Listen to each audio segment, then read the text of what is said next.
Estamos en la Escuela Superior de Administración Pública en la sede central en Bogotá y queremos desarrollar una conversación en torno a una asignatura de la especialización en gerencia social que se llama Retos y oportunidades en el posconflicto. Como su nombre lo indica, esta asignatura desarrolla temáticas referentes a los acuerdos de paz que se han intentado desarrollar hasta el momento y se centra fundamentalmente en el acuerdo de paz alcanzado con las FARC en el 2016. Mi nombre es Francisco Taborda Ocampo, soy el tutor de la asignatura y he convidado a Álvaro Villarraga Sarmiento, docente de la escuela en la especialización en derechos humanos y en otras áreas de la escuela, por un motivo con el que aprovecho presentar a Álvaro. Álvaro, además de ser docente de la escuela, es un gran conocedor y estudioso de los procesos de paz anteriores al que concluyó con la firma del acuerdo con las FARC y, por supuesto, estudioso del acuerdo con las FARC. Y en ese sentido, desde la Fundación Cultura Democrática, construyeron una biblioteca que es quizá la biblioteca más completa en torno a los procesos de paz en Colombia. Yo tuve el privilegio de asistir a un curso donde ellos desarrollaron tomo a tomo esta biblioteca y allí se hace una gran arqueología de documentos, de testimonios de las personas que participaron en su momento en esos procesos de paz. Por tal razón, pues le doy la bienvenida a Álvaro a esta conversación y quisiera comenzar en torno a un bloque temático sobre la trayectoria de los procesos de paz, para que nos cuentes, Álvaro, en tu criterio y desde el estudio que realizaron en esta biblioteca, las lecciones aprendidas de los procesos de paz anteriores al de las FARC y las diferencias de esos procesos hasta llegar al Acuerdo de La Habana.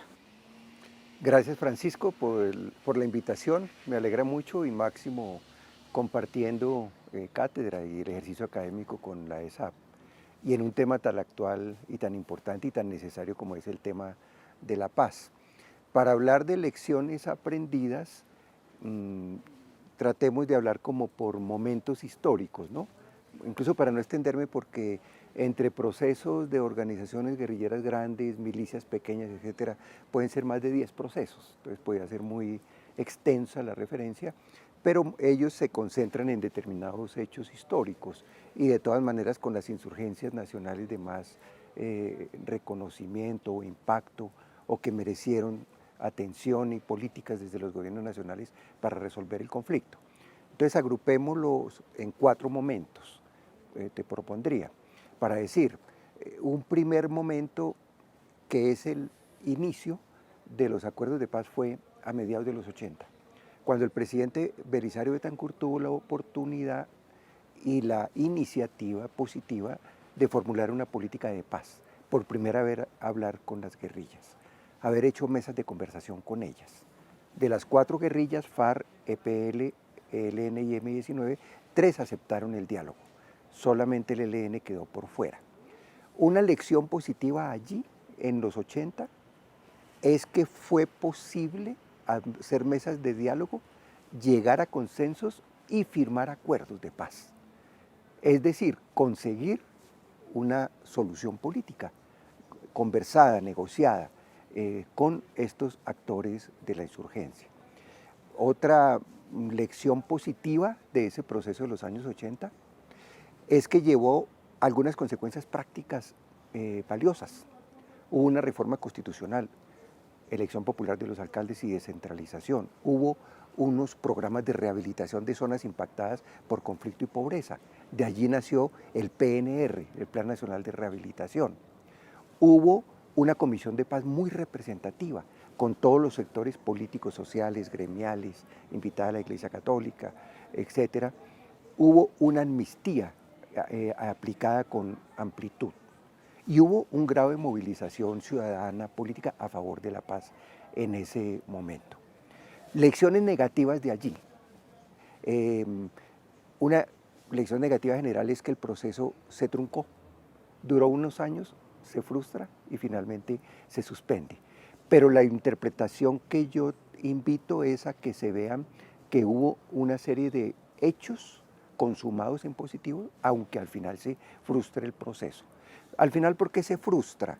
Es una lección por lo negativo. El presidente quedó solo. Las fuerzas públicas, las fuerzas militares y de policía no le hicieron caso. No es una opinión personal mía, no, él firma un decreto de cese al fuego bilateral, lo reta, en su momento el ministro de Defensa era un general en ejercicio, cambia al ministro, el otro ministro general en ejercicio también lo reta, y las fuerzas militares entraron a los campamentos en tregua, mataron, que es un delito gravísimo en derecho humanitario, a voceros nacionales y regionales. Y también lo retaron los grandes gremios y las mayorías liberales y conservadoras que dominaban el Congreso. Se negaron no solamente a respaldar o a aprobar, sino ni siquiera permitieron que el Congreso tramitara proyectos de ley que salían de las mesas de los acuerdos de negociación, con una tesis contraria a la posibilidad de la solución política, que por provenir de conversar con las guerrillas no eran legítimas y no podían tramitarse cambios. Total, no hubo reformas. Total, no hubo respeto al cese a fuego. Total, después de 3 años se rompen las treguas de manera sucesiva. Una segunda experiencia de estas lecciones en positivo y negativo. En los años 90, ¿sí? En los años 90 se concentraron unos procesos de paz. 2 guerrillas grandes, en el sentido que tenían presencia en distintos departamentos, ciertos arraigos reconocidas, que eran el M-19 y el EPL, firman la paz. El M-19 en el año 90, entre 89 y 90, y el EPL entre el 90 y el 91. Junto con estas 2 guerrillas hubo otra serie de milicias regionales, como el Quintín Lame indígena en el Cauca, o como el PRT Montes de María. Y hubo otras, no las menciono por brevedad, pero hubo 3 agrupaciones grandes de milicias en Medellín. Hay un denominador común y es una lección aprendida. ¿Por qué fueron posibles todos esos procesos de paz? En el fondo hay una coincidencia: la Asamblea Nacional Constituyente y la nueva Constitución. El M-19 firma 10 puntos pidiendo reformas en su acuerdo final, pero digamos que son exhortaciones para que se hagan las reformas. Pero el acento principal del M-19 era solicitar una reforma en la Constitución, que se hundió en el Congreso además. Pero vino el movimiento de la séptima papeleta, vinieron unas decisiones con fallos de la Corte Suprema de Justicia realmente revolucionarios en derecho, con la tesis de un voto simbólico de la séptima papeleta, asumirlo como una expresión del constituyente primario. Se convoca la Asamblea Nacional Constituyente y eso hace que el EPL y otras agrupaciones que referí entren al proceso de paz. La gran lección de los procesos de paz del 90 es la confluencia entre las mesas de negociación y mesas de reforma institucional. Eso cambió el escenario, porque no fue uno a uno en cada mesa con cada organización insurgente, sino que todas estas guerrillas, M-19, PL, PRT, Quintín Lame, tuvieron representación en la constituyente, tuvieron voz y voto. Y a la vez hubo otros puntos como inversiones regionales, aplicación de amnistía, inicio de los programas de reincorporación a la vida civil, que hicieron que ese fuera un proceso de paz en general exitoso, pero también tiene sus grises, también tiene sus dificultades. El Estado no logra recuperar el control de todos los territorios, lo ocupan otras guerrillas o grupos paramilitares o la contienda de guerra entre el ejército y las guerrillas. De otra parte, no se brindan las necesarias garantías de seguridad. Y entre cerca de 5.000 excombatientes, en una década asesinan, desaparecen a casi 1 millar de ellos por falta de la debida protección y el no control territorial desde el Estado. Entonces es un proceso de paz. También, por ejemplo, hay algunos incumplimientos, menciono solo uno por lo significativo. En esos acuerdos de paz de los 90, en 3 de los acuerdos se firmaron compromisos de programas de atención a las víctimas. Nunca el gobierno cumplió eso. Cuando lo quiso hacer fue mezquino y no hubo en las mesas de seguimiento a instancias del Consejo Nacional de Normalización. Paso a otra lección y a otra experiencia. Hay varias, pero destaco las más sobresalientes. Se recuerda mucho y se habla del proceso de paz del Caguán. Se conversaba con las FARC por parte del gobierno Pastrana y se conversaba más eventualmente con el ELN en el exterior. Allí hubo un proceso de paz interesante. Lograron una serie de acuerdos parciales, definieron una agenda, definieron una metodología que incluía audiencias públicas con la sociedad. Hubo más de 1000 ponencias y hubo más de 12.000 personas de la sociedad civil, de organizaciones sociales, que participaron durante año y medio. Hubo más de 35 delegaciones de la comunidad internacional, hubo varios acuerdos parciales valiosos. Destaco, por ejemplo, uno solo de ellos. En junio de 2001, por un acuerdo especial humanitario, las FARC liberó más de 300 miembros de la fuerza pública capturados en combate, del ejército y de la armada. Pero al final el proceso se frustró. El proceso no llegó a acuerdos definitivos. Fue un proceso de paz que estuvo muy relativizado porque paralelamente a conversar se intensificó el conflicto armado. El gobierno nacional más acento que en la negociación de paz lo puso en el llamado Plan Colombia, que al principio se pensó que era un plan de desarrollo, un plan de beneficio social, etcétera. No, el 85% del Plan Colombia era un plan militar, de ofensiva militar. Y la guerrilla de las FARC, que venía de cierto desarrollo, también fue una guerrilla que de alguna manera estaba muy interesada en mantener la actividad guerrillera de acoso y de crecimiento de sus frentes, quizás más que la misma labor en la mesa. Ese hecho del compromiso de las partes ligado a violaciones graves de los derechos humanos que sucedían, se creció el paramilitarismo, hubo muchísimas matanzas con responsabilidad estatal y paramilitar, por acción o por omisión el Estado, directamente con una extensión gravísima del paramilitarismo. Las FARC hacía secuestros de manera masiva, retenciones de líderes políticos, de congresistas, etcétera, y todo esto lleva a que se frustre el proceso de paz. Y culmino con lo actual. De hecho, después de 4 años conversando en La Habana, en 2016, como es conocido, se logra la paz con las FARC. Como lección positiva queda que después de más de 50 años de guerra, logran una solución política. Y la logran con una agenda que responde a causas del conflicto, a dinámicas de ilegalidad, a dinámicas dirigidas hacia la sociedad. Creo que es un acuerdo de paz importantísimo. Es la guerrilla de más profundidad en su historia, en la historia del conflicto, de más arraigos campesinos, y sin duda alguna es un hecho muy actual que contribuye decisivamente a cerrar la guerra.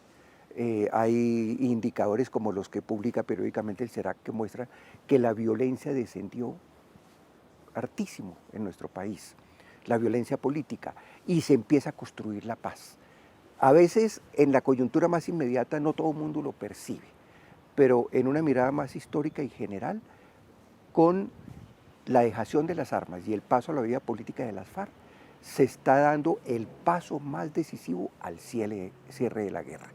Pero culmino diciendo esta parte, de hecho también quedó una lección negativa, y es la paz incompleta, la paz parcial, la paz parcelada, porque se quedó con el ELN en unas conversaciones del pasado gobierno, en un avance relativo de una agenda de negociación, y se suspendió la conversación de tal manera que se sigue extendiendo la guerra en menor grado, con una guerrilla que permanece, que es el ELN, y con rezagos pequeños de grupos disidentes, de rezagos también del paramilitarismo, de redes mafiosas, etcétera, en una situación compleja de violencia aún no superada.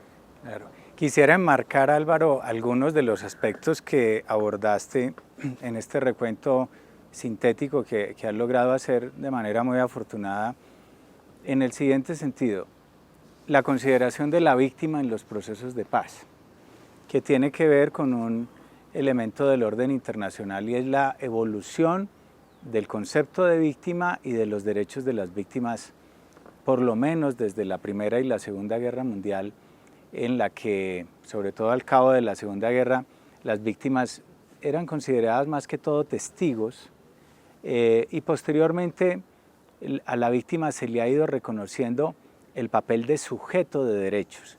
Esa construcción que en el país ha sido tan importante y que ha tenido un desarrollo desde las leyes de atención al desplazamiento y que encuentra un punto importante en el acuerdo de paz con las FARC, yo creo que ha permitido hacer una serie de procesos más completos. Bien lo decías, el no tener en cuenta a las víctimas en procesos anteriores ha sido una marca negativa y ha dado al traste con algunos intentos de paz. Este acuerdo con las FARC probablemente sea uno de los acuerdos más completos que tiene en cuenta los derechos de las víctimas y busca su desarrollo y su cumplimiento efectivo. Estos procesos de paz anteriores pues han tenido un correlato en experiencias extranjeras en el Cono Sur, en Centroamérica, en Suráfrica, en fin, donde ha habido una diferente consideración de temas como la amnistía, donde ha habido indultos más amplios, y recoger esa experiencia internacional creo que sirvió mucho en el acuerdo de paz con las FARC para tener un acuerdo que tratara de conciliar los derechos de las víctimas, pero también las necesidades de la paz y de reincorporación de los sujetos, los actores armados a la vida civil. Todo esto para decir, hoy el acuerdo de paz llegó a la Constitución, no de la manera como estaba concebido en La Habana, que era llevarlo al bloque de constitucionalidad, darle categoría de un acuerdo especial reconocido internacionalmente, pero sí con un blindaje que permite, por ejemplo, esta actividad en cierta medida responde a un mandato constitucional que obliga a los funcionarios públicos, los docentes de universidades públicas como lo somos tú y yo, a actuar con fidelidad y lealtad por los principios y el espíritu del acuerdo de paz, tratando de hacer lo que esté a nuestro alcance para que se cumpla efectivamente el acuerdo. Pero vamos a los aspectos difíciles, complejos, sobre todo recientes del acuerdo de paz.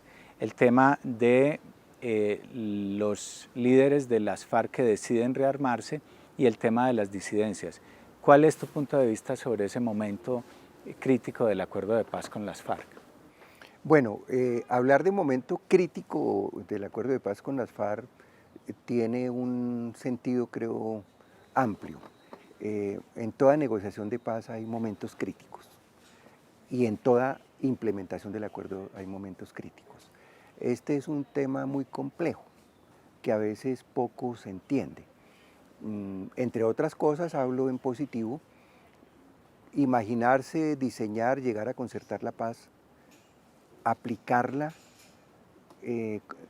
indica que hay que hacer hallazgos, indica mucha creatividad, indica transformaciones y transformaciones de mucho fondo. Está el discurso muy conocido, me refiero a los distintos textos de Galtung, argumentando que la paz no puede ser negativa, solamente el cese de los fusiles. La paz debe ser positiva, construir los aspectos de crisis que hicieron que se diera y se escalara ese conflicto. Entonces estamos tratando una crisis muy profunda y tratarla también reviste un manejo de situaciones críticas, de oposiciones, de resistencias, de intereses que de pronto se tocan. Cuando en el fondo un acuerdo de paz como el colombiano necesita equidad, necesita abrir la disposición al pluralismo, necesita garantías, no todo el mundo está dispuesto, hay intereses creados, hay resistencias por X o Y circunstancias. Veamos nomás un ejemplo muy ilustrativo, el despojo masivo de tierras con el paramilitarismo, con sectores que se aprovecharon de esas circunstancias. Tenemos más de 6 millones de hectáreas despojadas, tenemos más de 8 millones de personas desplazadas. Conseguir la restitución de tierras, el retorno de los campesinos es una tarea gigante, donde se crean resistencias armadas de los llamados grupos antirrestitución, o rezagos del paramilitarismo activo en eso. Y es solo un ejemplo dentro de muchas circunstancias. Por eso yo digo, las crisis se van sorteando y van saliendo avantes los pasos del acuerdo de paz. Y las FARC llega a suscribir su acuerdo de paz de manera casi total, porque tengas en cuenta que cuando se firma la versión del acuerdo de La Habana en Cartagena, y aún después del plebiscito, con las concesiones que se hacen por la votación casi equilibrada y algo más, menos del 1%, 0.4% en favor del no, creo que con altura y dignidad histórica y política lo sortean el gobierno Santos y las FARC, haciéndole unas modificaciones de algunas de las exigencias que eran posibles sin tumbar los fundamentos centrales del acuerdo. En ese momento se consagra en el Teatro Colón y ya tenemos el acuerdo de paz definitivo. Pero veamos que hubo una minoría muy pequeña, algunos centenares, entre los 13.000 excombatientes que quedaron en disidencia. Me refiero en concreto a Gentil Duarte, buena parte del Frente Primero, una parte del Frente Séptimo. Y luego hay algunos de otras estructuras, la 44 y otros, que van allí. Entonces hay un bloque armado disidente. Es minoritario, es menos del 5%, 2, 3% el que está allí, pero desde allí se expresa lo que inclusive en literatura internacional se ha calificado a veces que es inevitable que surjan algunos rezagos, algunas disidencias, algunas oposiciones armadas y al mismo acuerdo de paz, y en general ha pasado esa circunstancia.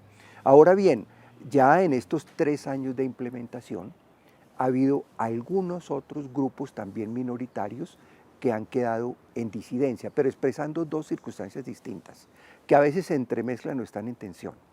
De una parte, en la base miliciana, más en la miliciana, menos en la guerrillera, en contextos de altísimo peso del narcotráfico o de otras economías ilegales, algunos se quedan en esas economías ilegales. Si bien sigue siendo el 95% de las y los excombatientes quienes están con firmeza cumpliendo la palabra, honrándola y construyendo paz, tenemos núcleos milicianos, por ejemplo en Nariño, principalmente articulados a las redes del narcotráfico. Esto se expresa también en el norte del Cauca. A la vez que tenemos algunos disidentes, por ejemplo en el norte de Antioquia, por ejemplo en el norte de Santander y en parte del Arauca, que no obedecen en principio la lógica del narcotráfico. En Antioquia se dio por acoso de los rezagos del paramilitarismo, por asesinatos, por persecución que estaban haciendo contra los excombatientes que estaban haciendo labor social y estaban haciendo labor política legal y genuina. Esto produjo una reacción armada, no mayoritaria. Entonces, para decir, hay unas expresiones de disidencia que intentan rehacer la guerrilla por la vía política insurgente, otras son degradaciones de disidencias que van a formar. Y es necesario hacer referencia, por supuesto, a otra expresión, y ahí termino esta pregunta, disidente, que es en lo político la que más pesa. Iván Márquez y Raúl Santrich, que fueron negociadores, e Iván Márquez, que fue el jefe de negociación, entra en disidencia con una veintena de personas de las FARC, varios de ellos o la mayoría de ellos habían sido comandantes guerrilleros. Este es un riesgo para el proceso de paz, ya porque entran desacuerdos con la implementación, lentitud, muchas cosas incumplidas y falta de garantías, inclusive falta de garantías judiciales, riesgos, temores de ellos, porque muy posiblemente iban a ser llevados y posiblemente por figuras arbitrarias, no con rigor en el debido proceso, podían haber sido bajo amenazas que se habían planteado desde la Embajada de Estados Unidos en Colombia, desde distintas voces, y un funcional que era un poco comprometido con algunas maniobras que rayan en la irregularidad, tenían amenazas de ser extraditados a Estados Unidos. La experiencia de Simón Trinidad pesa. Los temores de ellos, las inconformidades llevan a que estén en una actitud disidente. En resumen, el proceso de paz sortea crisis y esta crisis de la disidencia la ha sorteado. Está demostrado y lo reconoce en el gobierno nacional, lo reconoce la veeduría de la ONU y se puede comprobar empíricamente. La Agencia Nacional para la Reincorporación ha mostrado que cifras muy cercanas al 100% están de manera transparente construyendo, respondiendo al proceso de paz en todos sus acápites, mientras minorías intentan reactivar la guerra, intentan reconstruir frentes y algunas de estas expresiones rearmadas se articulan con dinámicas ilegales y del narcotráfico. Claro. Hoy estamos en un momento de reconocimiento de la justicia transicional a nivel internacional en diferentes instrumentos internacionales o en diferentes experiencias nacionales y en un proceso de constitucionalización de esa justicia transicional. Es muy interesante ver, por ejemplo, que las universidades ya han incorporado a sus currículos el tema de la justicia transicional y de los derechos de las víctimas. Pero mencionabas algo que es un elemento que se debe tener en cuenta en la reflexión y es la complejidad de este tipo de procesos por el tipo de intereses y por la historia que subyace a estos procesos. El acuerdo de paz con las FARC, que tiene un entramado, digamos, tan refinado en lo jurídico, en lo constitucional, en lo legal, en lo penal, en la consideración del derecho internacional, en impedir amnistías generalizadas o indultos en blanco, muestra, digamos, un elemento que vale la pena resaltar en comparación con otros países.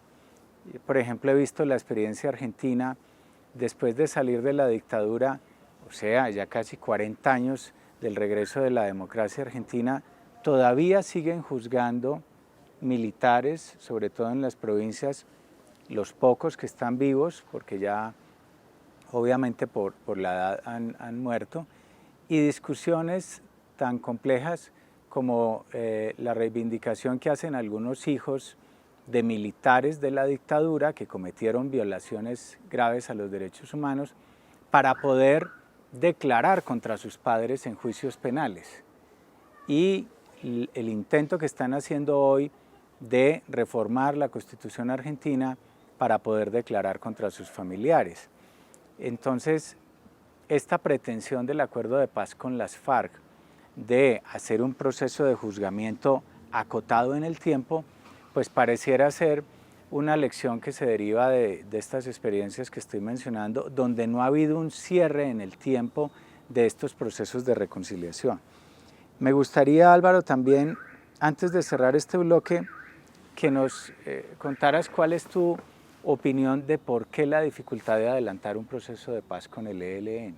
Ya habías mencionado en la primera experiencia de los 80 que el ELN se margina, pero en este momento, ¿cuál es en tu criterio la dificultad principal para concretar un acuerdo con el ELN?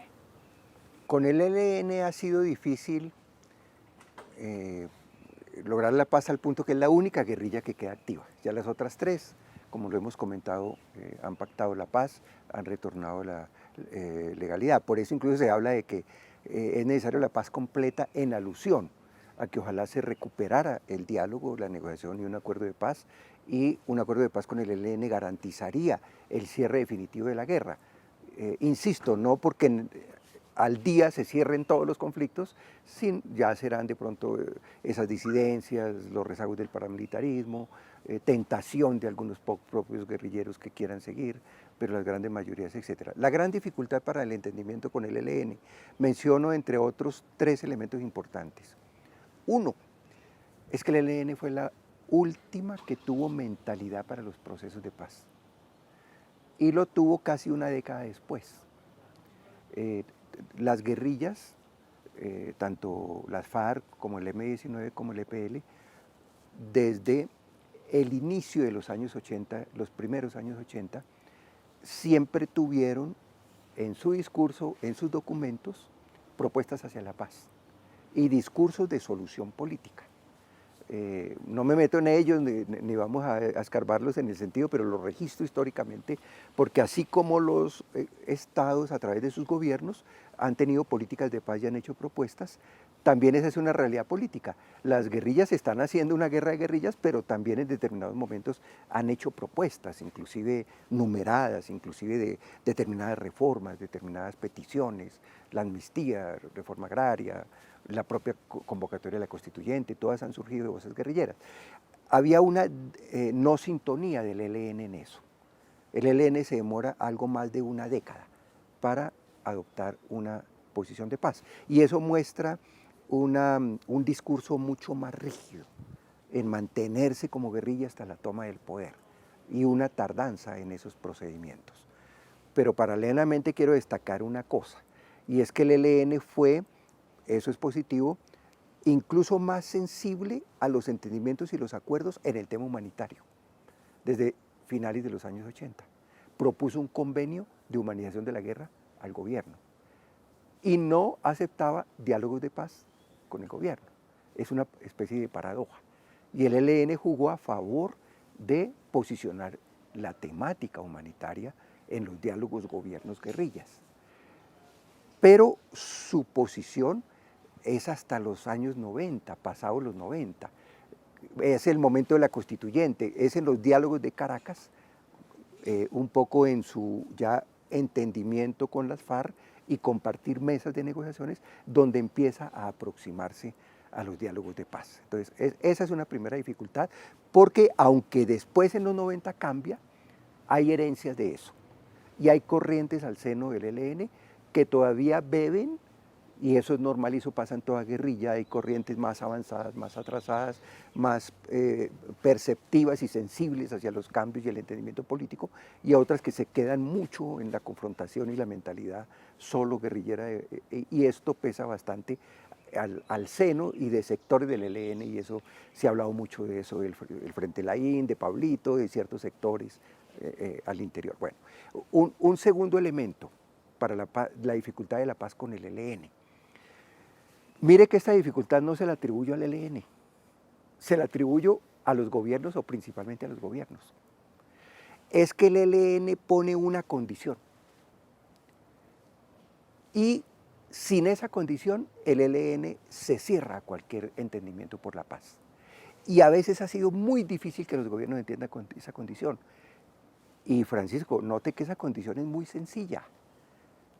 Y la digo simplificada, pero no exagero de lo sencilla que es. El ELN, desde un acuerdo que firmó con el Consejo Nacional de Paz en Alemania en 1998, el acuerdo de Mainz, que no voy a hablar del acuerdo de Mainz, que tiene una cantidad entre otras, tiene muchas medidas humanitarias, etc. La condición y el capricho del ELN es uno solo, que participe la sociedad civil, la sociedad, en las decisiones de la paz, en la mesa de las negociaciones. Y el ELN lleva 20 años en esa exigencia. Y realmente es una exigencia sencilla.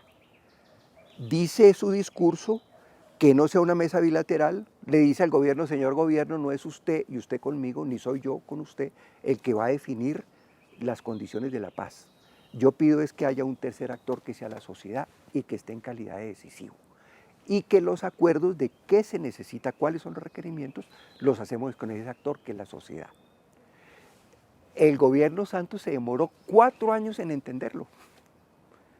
Y empezaron la negociación muy tarde. Cuando lo entendió Santos, se definió la agenda. Y si tú revisas la agenda, en el acuerdo de Caracas, en el 2017, con el ELN, son 6 puntos, pero se resumen en eso. Primer punto, participación de la sociedad. Segundo punto, consensos con la sociedad para medidas de transformación para lograr la paz. Tercer punto, si son medidas constitucionales, etcétera, etcétera. Claro, hoy en día se posiciona y se agrega el tema de víctimas, seguramente justicia transicional, el paso de las armas a la política. Y termino un tercer elemento, es que cada guerrilla tiene su particularidad, ¿sí? Eso sería toda una conversación extensa. Aunque todas son guerrillas insurgentes, tienen sus propias historias, sus propias mentalidades, sus propias estructuras, etc. Pero voy a resumir en el sentido que el ELN ha sido históricamente la guerrilla menos jerárquica, aunque tiene jerarquía militar desde luego, sobre todo ya en la parte política y en las decisiones políticas, es una guerrilla que trabaja mucho de una manera de consenso interno, de una manera federalizada.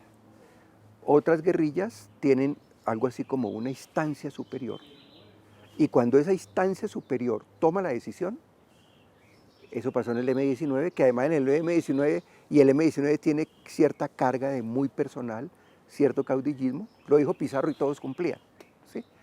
En el EPR, Estado Mayor y Comité Central, como instancia política, instancia militar, toman la decisión y todos lo cumplen. En las FARC, Estado Mayor Central y de manera permanente el secretariado, y todos lo cumplen. Claro, hacen sus conferencias, sus consultas y lo cumplen. En el ELN siempre ha sido más complejo. Y la construcción de consensos es muy compleja. Y además doy una explicación histórica. Obvio que todos desearíamos que ya se hubiera hecho la paz con el ELN, pero cuando no se han construido los consensos, estando en una mesa de negociación, si la delegación del ELN se entusiasma con la paz y firma la paz, pues la organización se va a romper, o la gran mayoría no va a acatar.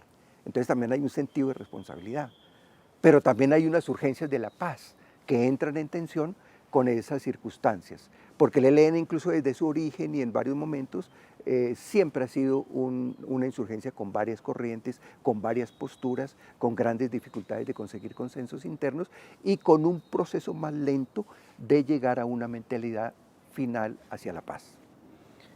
Bueno, pues habíamos elaborado, Álvaro, con Gloria Paulina Góngora, nuestra asesora pedagógica, esta pauta que he tratado de seguir, pero pues los estudiantes y todas las personas que tengan la oportunidad de acceder a esta ayuda educativa comprenderán que hay una riqueza y una complejidad que es difícil seguir aquí. Yo quisiera terminar, Álvaro, proponiendo algunos puntos de síntesis sobre el momento actual y justamente sobre los retos y oportunidades que la paz ofrece, sobre todo con base en el acuerdo con las FARC. Y te dejo en libertad, obviamente, de que cuestiones algunos de los puntos con los que yo quisiera resumir esta conversación, si estás de acuerdo o si estás de acuerdo conmigo en ampliar alguno.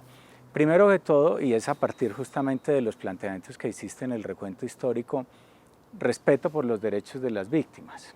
Un acuerdo de paz que no respete a cabalidad los acuerdos de las víctimas parecería estar llamado a fracasar.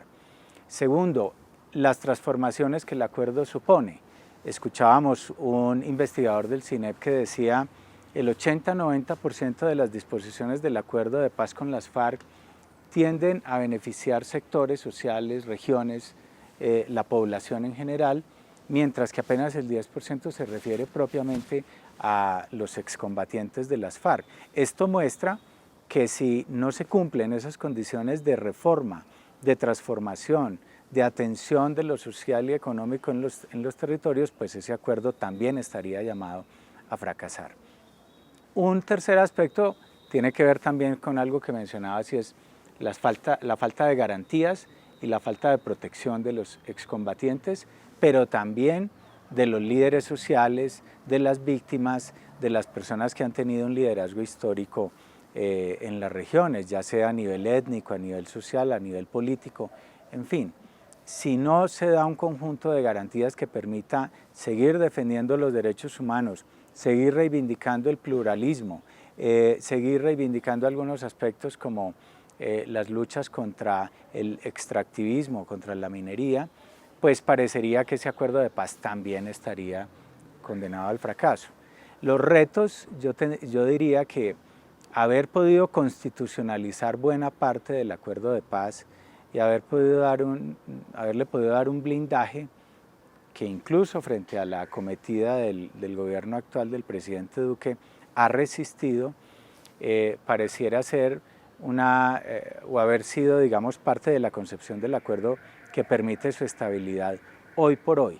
Sin embargo, además del tema de las disidencias de las FARC, vienen unos actores perturbadores del proceso, algunos de los cuales has mencionado, las bandas criminales, los grupos sucesores del paramilitarismo, las mismas disidencias de las FARC, y por supuesto la presencia del ELN en algunos territorios.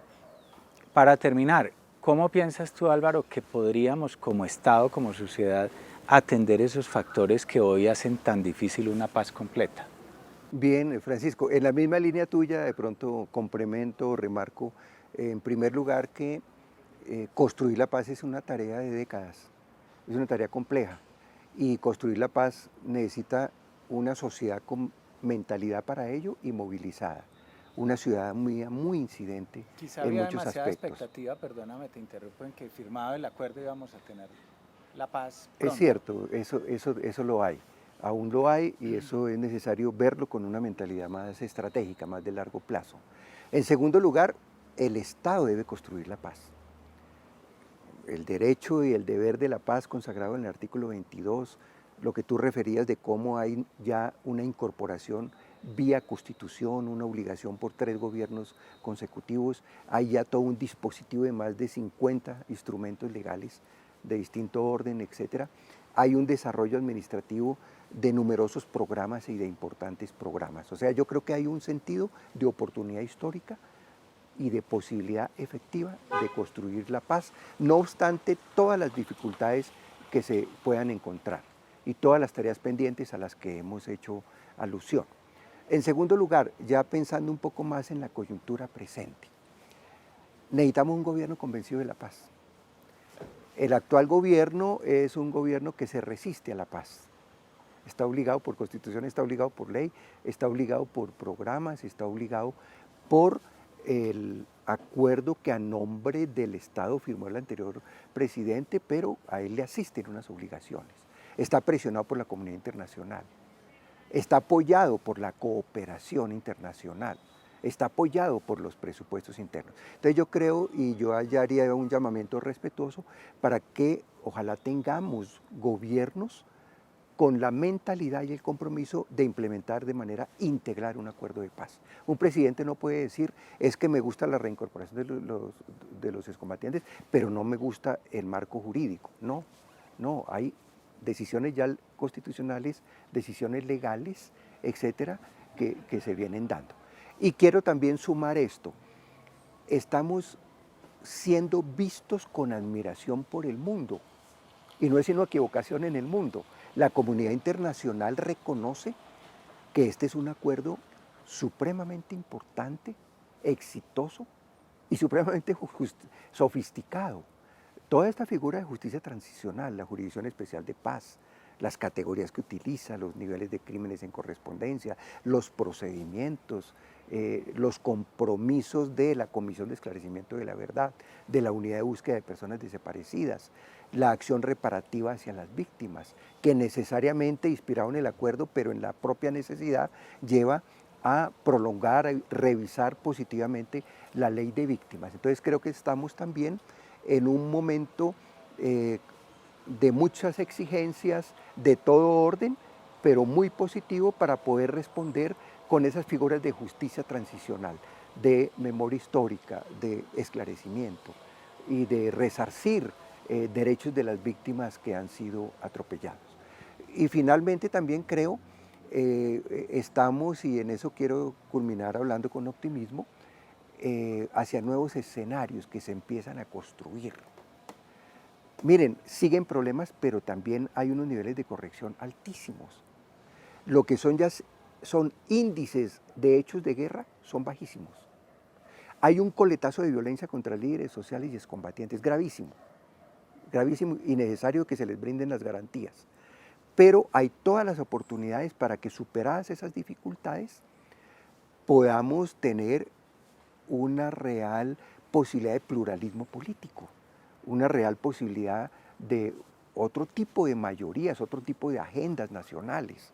A propósito de las pasadas elecciones territoriales, muchos analistas hacían esa observación, creo con acierto. Hoy ya no es el tema de la guerra, hoy ya son otros temas de la agenda nacional, de las agendas regionales, el tema ambiental, el tema anticorrupción, el tema de lo social, o por lo positivo el proceso de paz. Por ejemplo, que resulte eficaz el Fondo de Tierras y los niveles de reforma agraria comprometidos, que resulten eficaces las garantías a todo nivel. Tenemos la oportunidad de pasar la página donde el conflicto bélico o el propio acuerdo sea lo central, para pasar a unas nuevas dinámicas, a unas nuevas agendas, que eso significa el real sentido de una fase posconflicto. Un punto muy breve para terminar. Mencionaste el papel del Estado, por supuesto del gobierno nacional, de los gobiernos territoriales, de la actitud de un presidente que se resiste a dar cumplimiento al grueso del acuerdo. Pero tú, que al mismo tiempo has sido un docente, un académico, un investigador de estos temas, pero un activista social, el papel de la ciudadanía en esto, el papel del movimiento social, ¿cuál sería en tu criterio? Mira, yo me remito de nuevo a lo histórico, no para extenderme mucho, pero para recordar que algo que muy pocas veces ha sucedido en el mundo, en la década de los 90 e inicios de los 2000, en Colombia nos movilizamos millones de personas por la paz. Que Red de Paz, que la Asamblea por la Paz, grupos de intermediación, movimientos ciudadanos de la más diversa índole, la votación en su momento mayor de la historia, el gran voto por la paz, la vida y la libertad del año 97. En Colombia ha habido un potencial de movilización por la paz muy grande. Recientemente, después del plebiscito, se llenaron repetidamente las plazas públicas, se movilizó la juventud por la paz especialmente, que hicieron hasta campamentos, se quedaron en la Plaza Bolívar, etc. Hay un potencial y expresado en muy diversas formas. Se renuevan los movimientos sociales, se renuevan las agendas. Creo que estamos teniendo un protagonismo ciudadano. Pero esto no opta para también decir, claro, esto tiene sus matices. Por ejemplo, en ciertas partes del ámbito urbano, la gente ha sido ajena al conflicto, claro, ajena a las negociaciones de paz. Eso parece que fuera de otro país. Mientras que en ciertas regiones muy azotadas por el conflicto, masivamente presentes víctimas ocasionadas, etc., hay escenarios más sensibles. Eso que nos dice en sus textos Fernán González de CINEP, los 3 países superpuestos, un país central con presencia de estados, un país en disputa y un país con franca violencia, necesitamos integrarlos y que se entienda desde toda la ciudadanía que el conflicto, la violencia política y todo esto, aunque ha tenido expresiones mayúsculas y más fuertes en zonas más rurales o hasta ciudades intermedias, es una problemática del orden nacional, que tiene en la base también economías ilegales necesarias de superar, que tienen en la base también inequidades que cuestionan también poderes centrales, que entendamos que son problemas nacionales que se deben resolver con enfoque territorial, pero que deben incluir al conjunto de las poblaciones y al conjunto de muchos conflictos que huyen en esa situación no resuelta que ha llevado a prolongar estas dinámicas que hoy buscamos superar de violencia política y de guerra. Bueno, pues muchas gracias, Álvaro, por haber atendido esta invitación y ante todo por haber hecho un ejercicio de síntesis, porque quienes conocemos la Biblioteca de los Procesos de Paz sabemos que es una documentación muy amplia que es difícil compendiar en un momento como este. Simplemente pues queríamos motivar en los estudiantes que tienen acceso a esta herramienta, pero también en todas las personas quienes quieran tener acceso a ella, una reflexión sobre estos puntos que hemos puesto, especialmente al final, para que entendamos que este no es un asunto ni de las FARC, ni del gobierno solamente, ni de la comunidad internacional. Algunas personas de la comunidad internacional decían, este es un problema de Colombia, nosotros tenemos una postura solidaria. Es un problema de todos y en ese sentido todos debemos contribuir, no solamente por un mandato constitucional que nos obliga a actuar fielmente con el espíritu del acuerdo, sino por una convicción profunda de que la paz es necesaria no solamente en el silencio de los fusiles, sino en las garantías para que la gente viva bien. Muchas gracias. ESAP, Escuela Superior de Administración Pública. El servicio público es de todos. Función pública.